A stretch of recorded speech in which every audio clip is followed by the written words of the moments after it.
Hello, everyone. Bringer of Rain is back again, the GOAT, the authority of the YouTube boxing community, coming at you with another piece of invaluable information. So just make sure that you're listening.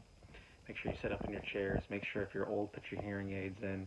Turn that shit up because you do not want to miss what I'm saying here because I'm only going to tell you this one time. All right. Now, I wanted to briefly touch on something I saw today on BoxingScene.com, an article about if Pacquiao were to win his upcoming match, his unification welterweight title fight with Errol Spence, is he the greatest of all time? Now, I might be biased. Okay, I might be biased here because I am a Manny Pacquiao fan. I believe that Manny Pacquiao, years ago already, you can make an argument for him as the greatest pound-for-pound boxer to ever live, the greatest man to ever lace up a pair of 8-ounce boxing gloves. I thought that argument could be made years ago, and now people are starting to really come around to the fact that, he actually might be the GOAT of this sport. And you know what? I think an argument could have been made years ago after he reclaimed the welterweight title after getting what some people thought killed by Juan Manuel Marquez. See, when Manny Pacquiao got knocked out by Marquez in 2012, he was already approaching his mid-30s, had a couple shaky performances against Timothy Bradley in that first fight and that third Marquez fight. People already thought his game was slipping, his reflexes dimming a little bit, maybe that fastball, that left hand losing a little bit of steam, and maybe he just didn't have it anymore. And those thoughts really came to a head on that night in December of 2012 when he was knocked out cold by Juan Manuel Marquez.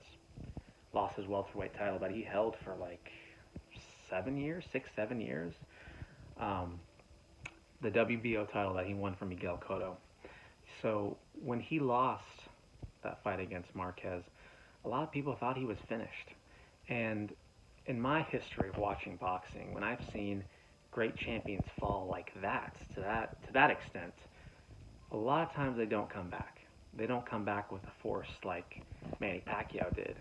You talk about a true heart of a champion. I mean, he wanted to hop back in the ring with Marquez for a fifth time right after getting stopped by him, which shows, I mean, all-time great ATG level of courageousness and competitive nature.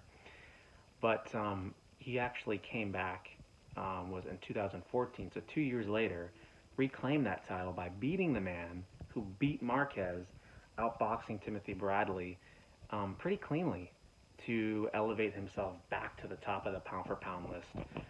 He was like 36 years old after getting knocked out like that.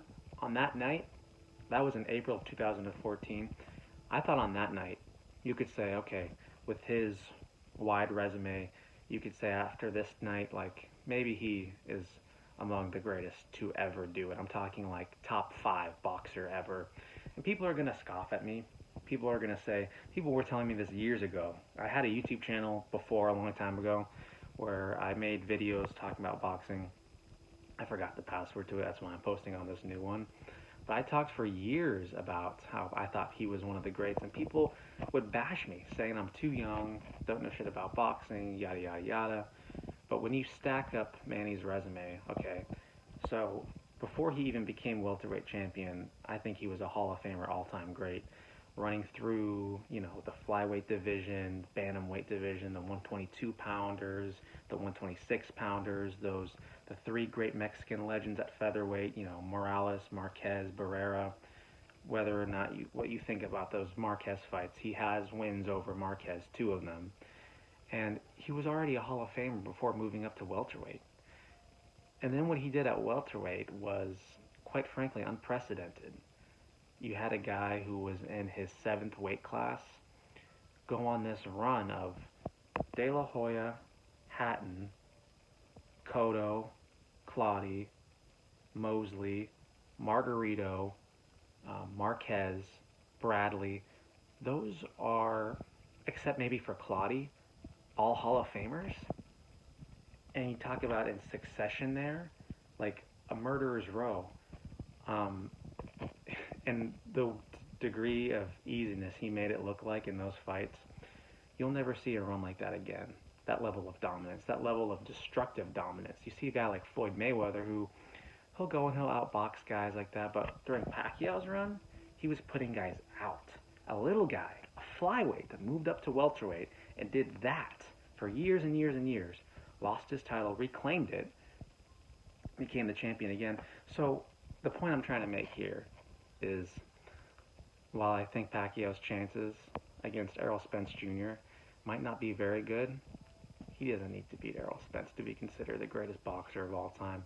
I think he already has a very credible resume to hold that spot as the GOAT.